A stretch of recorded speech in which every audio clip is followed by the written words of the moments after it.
Vem de Portugal a informação que causou enorme preocupação no torcedor cruzeirense Leonardo Jardim, na mira de uma equipe dos Emirados Árabes Unidos. Vídeo de hoje do canal do Nicola traz mais detalhes dessa história. Fala também sobre o Palmeiras. Claudinho, que quase virou reforço alviverde, explicou por que o negócio não fechou em janeiro e colocou a culpa na presidente Leila Pereira. Já Ángel Romero pode estar vivendo seus últimos dias, semanas, com a camisa do Corinthians. Bora falar também sobre um alvo do Flamengo que já tem seu destino definido. Para completar, torcedor do Galo cobrando contratação de zagueiro. Vou falar ainda sobre vascaíno incomodado com sua situação no clube, demissão no Botafogo, as últimas de mercado, bastidores, finanças e muito mais.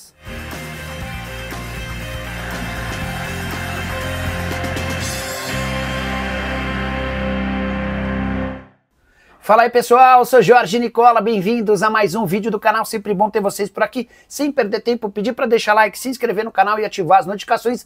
Bora direto pro giro de notícias, para contar que Lucas Ribeiro, brasileiro que vestiu a camisa 10 do Mamelodi Sundowns na Copa do Mundo de Clubes, está tentando na FIFA a rescisão do seu contrato com o clube sul-africano. Vale a lembrança de que o Lucas já esteve recentemente na mira do Fluminense. Quero falar também sobre o Santos. Você lembra sobre o vídeo do Santos e do Sampaoli, certo? Consegui descobrir qual atleta que o Santos havia ficado bem perto de contratar por sugestão de Jorge Sampaoli. Tratava-se de Santiago Gonzalez, que pertence ao Tigre da Argentina. Sampaoli desistiu do negócio na última hora e indicou Matheus Jesus. O Santos não ficou nem com o Santiago Gonzalez, nem com o Matheus Jesus, muito menos com Jorge Sampaoli.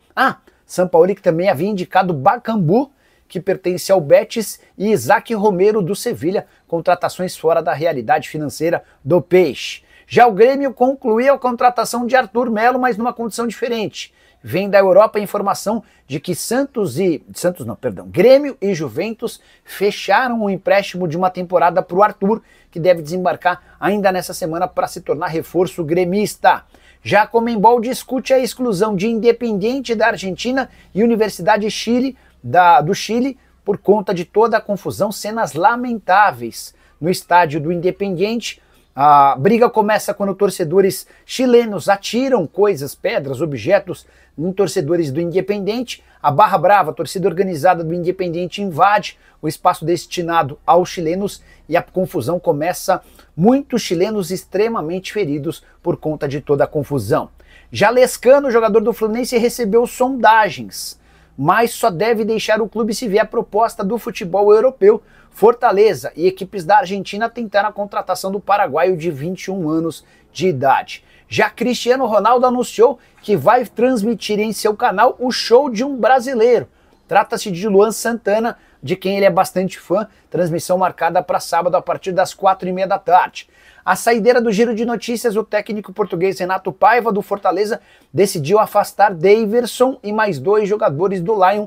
Esses caras não jogam mais pelo clube, enquanto o Renato Paiva for o técnico. Os outros 2 afastados, volantes é o Ellison e o goleiro Magrão.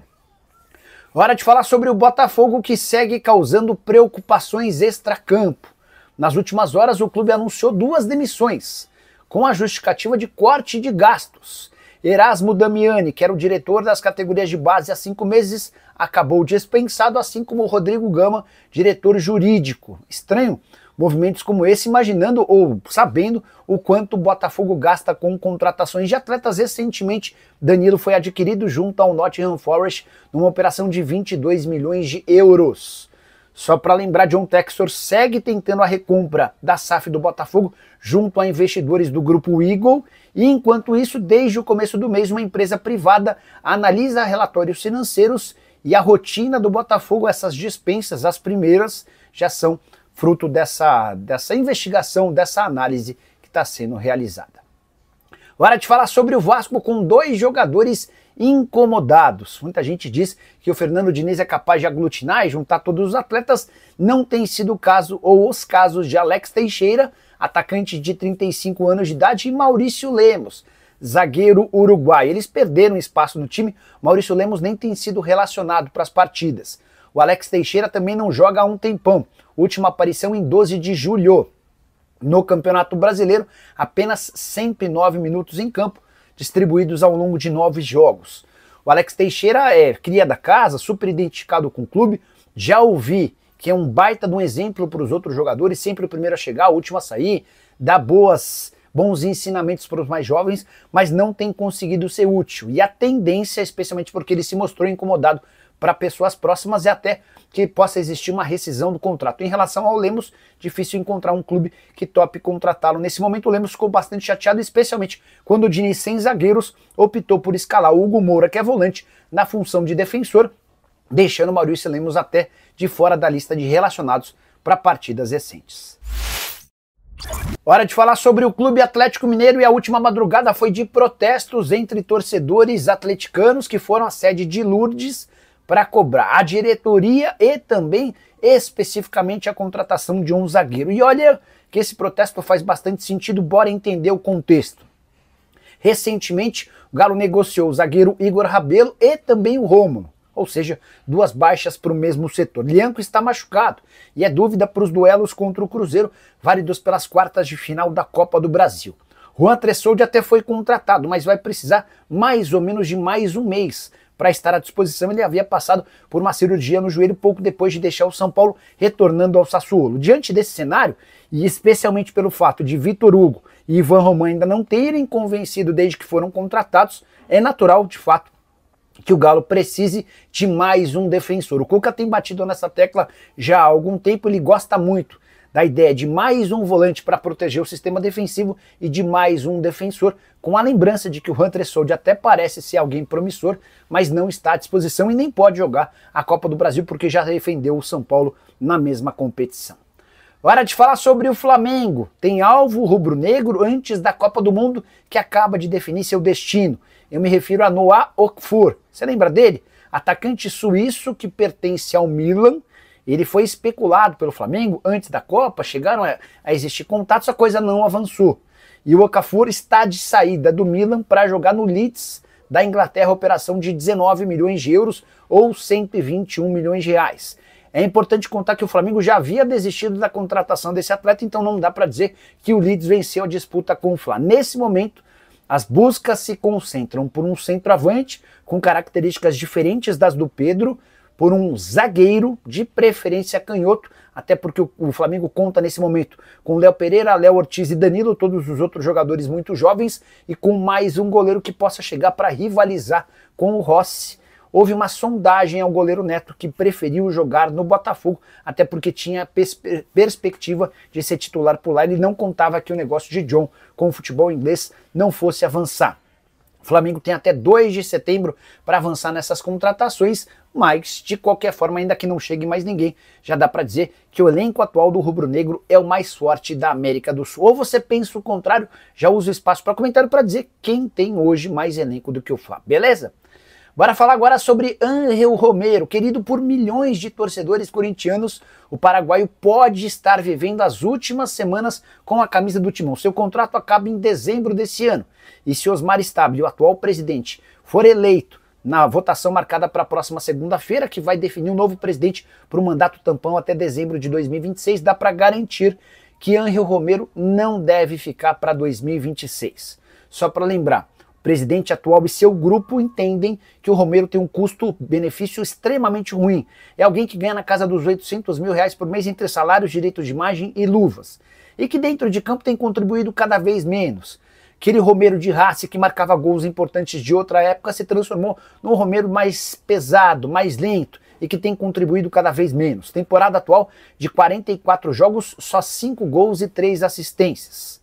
A chance de o Romero é um outro vencedor na eleição marcada para segunda-feira. Antônio Roque Cittadini e André Castro são concorrentes, mas em especial de uma mudança de técnico e a chegada de alguém que se encante pelo Romero, porque o Dorival Júnior não morre de amores pelo paraguaio e dá para dizer que o Cittadini, que é outro candidato real à vitória na próxima segunda-feira, também não vê o Romero como a salvação da lavoura, a menos que uma enorme reviravolta aconteça e o Romero desembeste a fazer gols e se torne extremamente importante na reta final dessa temporada, e a gente deve estar assistindo aos últimos episódios de uma passagem ou de algumas passagens marcantes do jogador paraguaio pelo Timão. Queria deixar uma pergunta para você: que nota você dá para Ángel Romero vestindo a camisa do Corinthians? Você gosta dele? Não gosta? Já comenta por aqui, beleza? Hora de falar sobre o Palmeiras. Claudinho, atacante de 28 anos de idade, aquele mesmo que fez sucesso no Red Bull Bragantino e foi vendido ao Zenit, explicou por que não virou reforço do Palmeiras no início dessa temporada. Na oportunidade, Palmeiras e Zenit avançaram para a transferência do atleta. Na última hora, Claudinho acabou se mudando para o Al Sadd dos Emirados, ou melhor, do Catar. E o Claudinho, em uma entrevista a um site chamado Flash Score, explicou toda a situação, colocando a culpa na presidente Leila Pereira. Bora para a declaração do jogador. Abre aspas, a Leila tinha meio que um acordo com o Zenit, só que não tinha nenhum contrato assinado de liberação. E comigo, ela ainda não havia chegado num acerto salarial. Ela nem tinha chegado onde era para chegar. E acabou enrolando um pouco nesse processo. Então aí o Claudinho afirmando que a presidente, sem acordo financeiro com ele, ainda deu uma postergada na negociação. Aí o Claudinho termina explicando o seguinte, abre aspas, no último dia da janela foi uma loucura, com aquele vai e não vai. Falei para o presidente do Zenit escolher o que era melhor para o clube, e eles acabaram optando por me vender para o Al Sadd, onde estou bastante feliz. Importante contar que no Catar, hoje, Claudinho ganha mais do que recebia no Zenit, e muito mais do que ganharia se tivesse se acertado com o Palmeiras, embora é importante dizer que nunca houve um acerto financeiro entre o Palmeiras e o Claudinho, representado pelo pessoal da Elenco Esportes. O Palmeiras perdeu a oportunidade e agora dá para dizer que Claudinho no futebol brasileiro tão cedo não será possível. Ele chegou a ser sondado, especulado como reforço do Corinthians e do Grêmio. Contei para vocês nos últimos dias que o pessoal da Elenco Esportes descarta um retorno do atleta por agora, está feliz no mundo árabe. Por falar em mundo árabe, queria dividir com vocês uma bomba para o torcedor cruzeirense. O jornal português Record afirma que o Al Jazeera dos Emirados Árabes Unidos quer a contratação de Leonardo Jardim, o comandante do Cruzeiro. Importante contar que, procurado pela imprensa brasileira, o Hugo Cajuda, representante do Leonardo Jardim, preferiu não comentar sobre a situação, que só aumentou os rumores. O Cajuda, por exemplo, poderia ter descartado, não, foi sondado, mas não há negociação, não foi o que ele quis fazer. Antes de gravar esse vídeo, consultei um brasileiro que mora e trabalha como empresário, especialmente nos Emirados Árabes e na Arábia Saudita, para entender a situação do Al Jazeera. E essa pessoa me contou que o plano A do Clube dos Emirados é Marcel Keizer. Esse é um holandês que já trabalhou no Al Jazeera entre 2019 e 2023. Ele acabou se mudando depois para o Al Shabab e nesse momento atua como auxiliar técnico do Ajax, que é comandado pelo Rei Tinga. Não há um acordo ainda em relação ao Marcel Keizer, ou Keizer, como queiram, e diante desse cenário existiu uma sondagem ao Leonardo Jardim. Também consultei o Cruzeiro e ouvi que sondagens a Leonardo Jardim acontecem com enorme frequência, mas ao julgar pela última entrevista, em que o Leonardo Jardim se declarou para o Cruzeiro, demonstrou muito carinho por conta da relação que tem com o dono da SAF do clube, o Pedro Lourenço, dá para imaginar que dificilmente essa negociação avance, a menos que o Al Jazeera abra os cofres e ofereça uma bolada. Leonardo Jardim, que já tem 4 passagens pelo mundo árabe, foi campeão no Al Hilal, nos outros 3 não teve trabalhos tão longos assim, e quando ele deixa o mundo árabe e vem para o Brasil, ele vem para um desafio completamente diferente. Se eu fosse torcedor do Cruzeiro, ainda não perderia os cabelos. Acho que a situação por hora está tranquila. Se houver qualquer novidade, prometo contar para vocês. Combinado? A gente volta mais tarde com live. Espero que você deixe seu like, se inscreva no canal e mande esse vídeo para o máximo de amigos possível. Abraço, tchau!